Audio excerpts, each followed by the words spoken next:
muchos casos basándose en las películas trash norteamericanas en las que, por ejemplo, aparecen unos zombies persiguiendo a unas personas, las personas están aterrorizadas, los zombies están a 2 metros y lo único que se le ocurre decir al personaje es estoy aterrorizado. Pues sí, lo suponíamos. Y entonces, bueno, eso es con lo que él juega, y en este caso sí que está con una intención más humorística, y en la otra, bueno, pues esas cosas pasan y uno pues interpreta los diálogos de aquella manera. Mireia ha hecho una cosa muy interesante, que es abrir el turno de palabra, que yo creo que es una cosa que una pista que podíamos compartir entre todos. Entonces yo tengo otras preguntas listas, pero si participáis vosotros mucho mejor. Ahí hay un chico, luego le pasamos la palabra otra vez a Mireia, que lleva una camiseta de Traditional Comics, que es la editorial de Benjamin Marra. And you censored one, you know. Oh. Don't sue me, please. Yeah, it's about the thing, previous thing about the ending of the comics. I love Thor the Barbarian, so I guess that you never will end it, no? Yeah, probably not. Oh, fun. We'll see. You never know. It's just a matter of time. Yeah. I've got all these ideas that I want to get to, and once I get to them, maybe I'll go back to, you know, finishing some of the stories. But that's not even an open end, no? No. No. Yeah. Bueno, el chico ha preguntado que si va a acabar la historia de los Barbarians y ha dicho que no. Y, bueno, es que no tiene tiempo. Y bueno, es comprensible. Los genios son así. Bueno, lo mejor de esto es que tú puedes sacar tu historia en tu cabeza. Yeah. Es lo más bonito de todo. O sea, tú puedes tener tu propio final. He can make his own end of the story in his mind. Yeah. Yeah, it's better drawn by Wow. Yeah, maybe. No me hablar. I don't know. Maybe it exists in a perfect state in your mind. Mireia? I read recently a beautiful word you tell in an interview for Vice. Well, you study fine arts and you were in Italy studying painting. So I realized that you have institutional academic formation, but in this interview you say at the end that finally in any moment you find that the best thing of your work was all the things that the school was putting you and you don't want to do. And Yes, yeah, I know what I you're want saying. to talk about that because I think it's the most beautiful thing in your work for me is this kind of errors that are not errors because you are definitely know what you are doing. Right. And please tell me about that. I mean, it's a very long story. I'm trying to just boil it down into something that isn't so long. So I was taught a lot of bad habits in my academic art education. That it took me close to a decade to exercise from myself. I had to get rid of these bad habits, and a lot of them had to do with having this idea of creating a perfect solution to a visual problem. And I realized that there is no perfect solution. But it took me a long time. It took me a long time to realize that. And you know, in school I was taught to do all of these sort of sketches to try and figure out what the best possible visual solution was. And I would plan and plan and plan these images, and I would run out of energy for working on the image.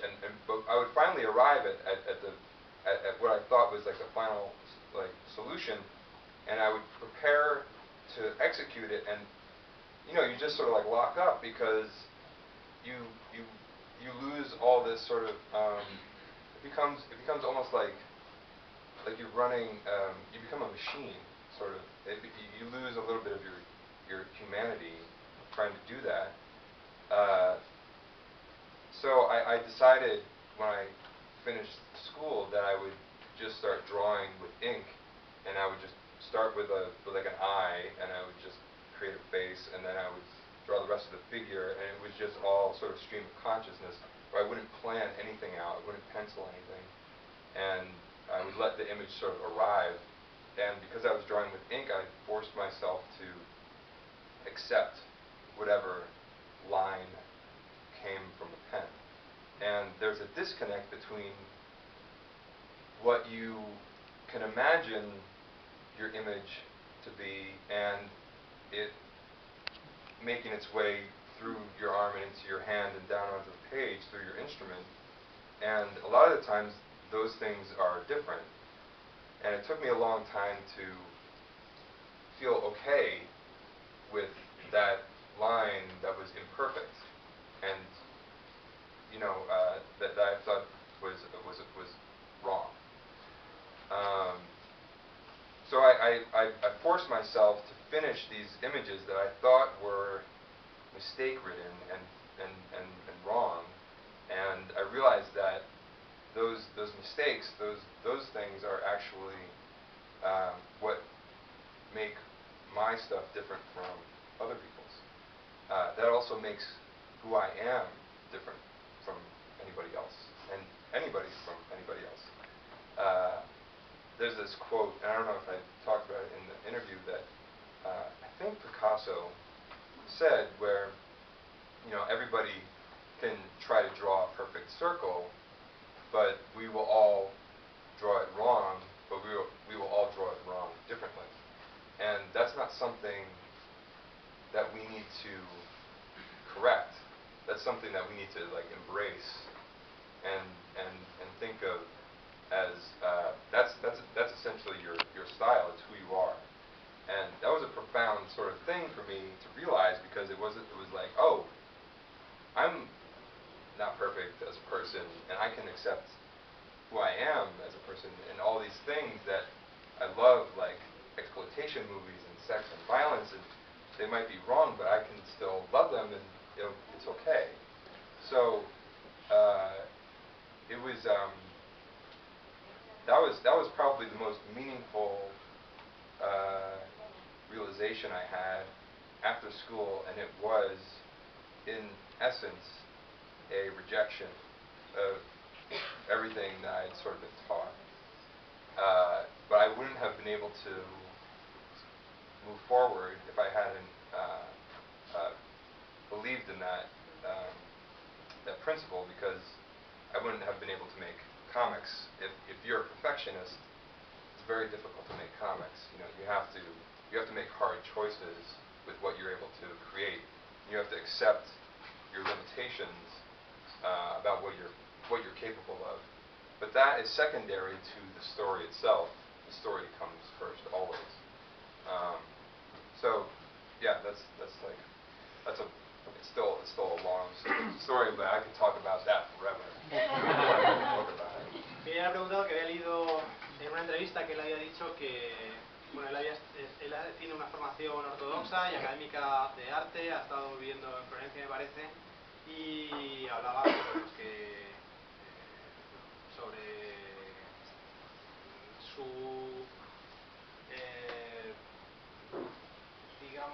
su desacuerdo con la educación académica, artística académica, ¿no? Entonces él dice que sí, que estuvo en Florencia, que estuvo aprendiendo bellas artes así, y que le llevó por lo menos 10 años dejar todo ese lastre que había supuesto ese tipo de educación, porque se daba cuenta de que le llevaba a buscar soluciones perfectas a problemas visuales cuando no hay una solución perfecta, y cuando eso lo que hace es que mata, digamos, tu personalidad. Que él aprendió con el tiempo que lo que tenía en mente no tenía por qué reflejarse después en las líneas o en el trabajo acabado, y que eso no era necesariamente una imperfección, sino que era parte de su estilo y de su forma de hacer las cosas.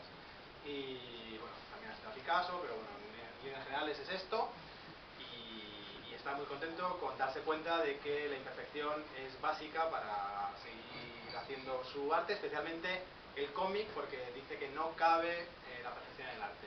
El cómic supone renunciar a muchas cosas, a tomar decisiones difíciles, y esa perfección pues no encaja en el mundo del cómic.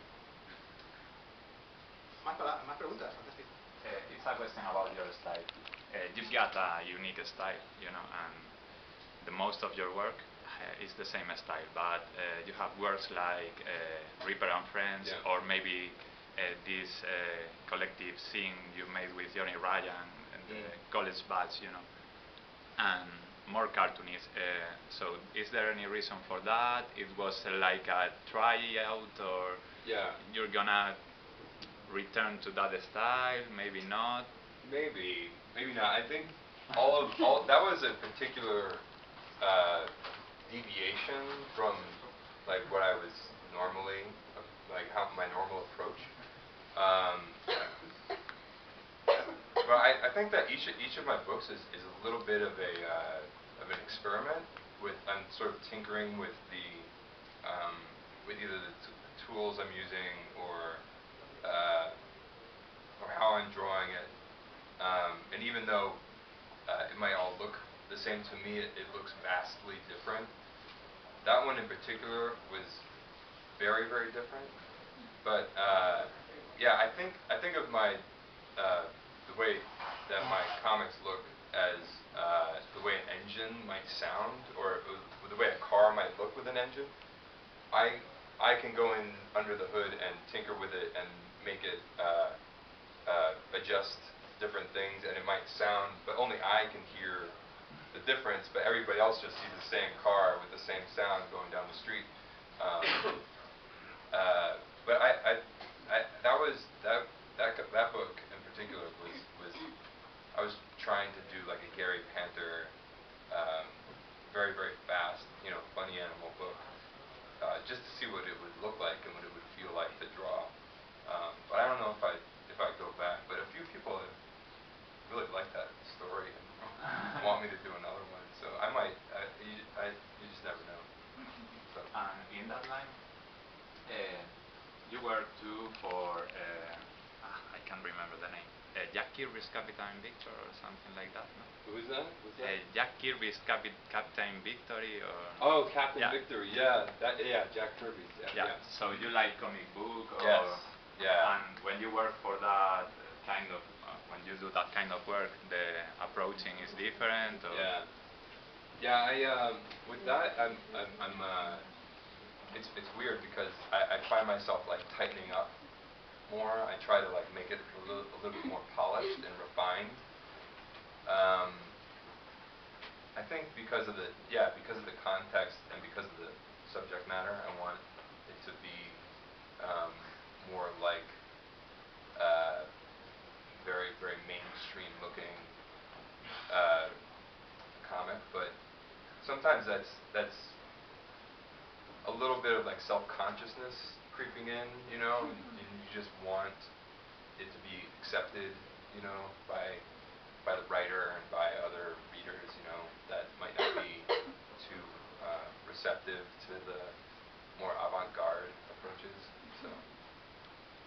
And are you happy with that work? And you maybe yeah, I am. Comic book in the future. I look at it and I there are parts of it that I like. There are other parts that I just think are dumb. Like I don't really like how it turned out. I just think it looks too generic sometimes. We were talking about this a little earlier. There's like this sweet spot between speed and like quality that comes from a lot of attention, and I want to find a space that's sort of like between the two, that's fast and confident and decisive, but also has like a lot of rich information and detail too. So I'm in search of that sort of like perfect execution at all times, and that's why I continue to draw, I think. Bueno, le he preguntado sobre otros estilos, digamos, de trabajos que ha hecho y si le gustaría volver a ellos en el futuro.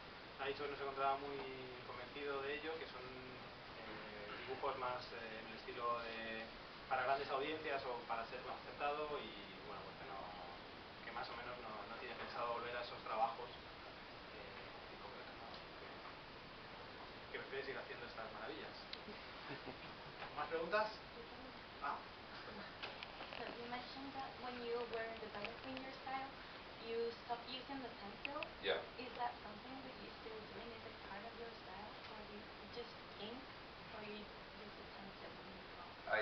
do use a pencil, but I use it to the most minimum amount I have to. A lot of my pencils are just very rough, sort of abstract positioning of shapes. I tried to do comics without penciling anything, and I've had some success with it, but I've just come to realize that it is necessary to have the composition planned out to a degree in advance, because the story requires it, and you can't forget certain things, like for continuity's sake with making comics. So it's just essential, I found. But I try to pencil as little as possible, and pencil is probably the most, that's the thing in my tool set that changes the most. Like, I'm constantly trying to figure out how I can eliminate it, but or just keep it to like its bare minimum. I try to draw mostly with the ink because I think that the results, it yields the most interesting results. Que sí, pregunta Violeta si una de sus características en su estilo es el no utilizar lápiz. Y él dice que utiliza el lápiz lo menos posible, solo cuando realmente es necesario para desarrollar un cómic y tal, pero que lo que le gusta es la tinta, dibujar directamente a tinta, y que el lápiz es una de las herramientas que más cambian en su caja de herramientas, digamos, en su mesa, porque lo que quiere es hacerlo desaparecer, básicamente. ¿Más preguntas? Sí. El señor de la cámara. Es una pregunta que no es de cómic, pero voy a aprovechar que este hombre, el MARRA, es de Halifax para aprovechar la ocasión. Los primeros españoles que llegaron a América no fue Cristóbal Colón, fueron los vascos, que es un pueblo que hay en el norte de España, muy antiguo, que se dedicaban a cazar ballenas. Y llegaron hasta Terranova, lo que ahora se llama Nueva Escocia, o donde está Halifax. Y ahí hay restos, que es lo que es mi pregunta, quiero a ver si me lo puedes confirmar, de que en los pueblos nativos que había allí cuando llegaron los vascos, estoy hablando del año 1400, 1500, conservan en el lenguaje muchas palabras de euskera, que es un idioma propio muy antiguo, y que es la prueba, digamos, el testimonio de que allí llegaron los vascos a tu pueblo, por decirlo así. A tu pueblo. Ojo, Eduardo. La marrón. ¿Quién la quiere? ¿Quién la quiere traducir? Joder. Say that the first man who arrived to America was not Cristóbal Colón or the Spaniards, Right. but the Basques. And Okay. they were whale hunters. Yeah, whalers. Whalers, and they arrived there and they met the natives. Yes, So right. he says that if you know if there are any words of euskera, the Basque language in Halifax or in the north of Canada. I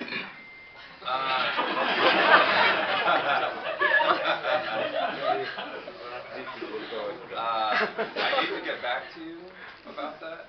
I haven't spent much time in Halifax, actually. I was born there, and I spent the first 4 months of my life there, but then my parents moved. So I live in Canada now, and I will have a lot more access to that region and the people. But I can ask about that. I don't know. Dice que él nació en Halifax, pero ha vivido poco tiempo porque sus padres se mudaron después a Estados Unidos. Y tenía 4 meses. Tenía 4 meses, pero que preguntará. Y bueno, es una muy inteligente respuesta que yo, sin haber nacido en Halifax, también hubiera dado en caso de que me hubieran preguntado lo mismo. Yo era muy pequeño y no tenía ni idea. Pero bueno, que preguntará, Santiago. Thank you. ¿Alguna pregunta más? Bueno. Si nadie pregunta.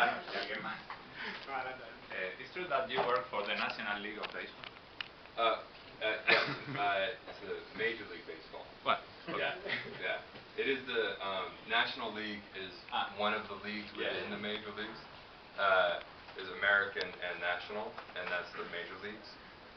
Yes, I work for them. I do design work for their website, and I've worked for them for 8 years, and continue to do so. It's yeah, it's really fantastic. Yeah, I do comics mostly on the side because. Do you like that kind of work, or do you only want to work in comic book? I mean, I love comics, and I have great experiences making them. I have a lot of ideas for making them, and I think that if they became my job, my relationship with them might change. I can sort of rely on this steady revenue stream from MLB and not have to do work in comics that I don't want to. So I can continue to, make my own stories and write my own books and collaborate with whoever I want to, not because I need to in order to pay my bills or rent. I can do it just because it's an interesting project. So it allows me a little bit of a luxury with how I make comics. Que sí, es verdad que he trabajado para la Liga de Béisbol y he dicho que sí, que te hacía cómics para la página web y que aunque le gusta mucho, prefiere hacer sus propios trabajos. ¿Alguna pregunta más? Sí, perdón. Que tenemos a los mariachis. Sobra ya cualquier tipo de pregunta de explicación.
Empieza la sesión de firmas de Marra, tenéis la oportunidad de que os firme Sangre Americana o La Flota del Terror.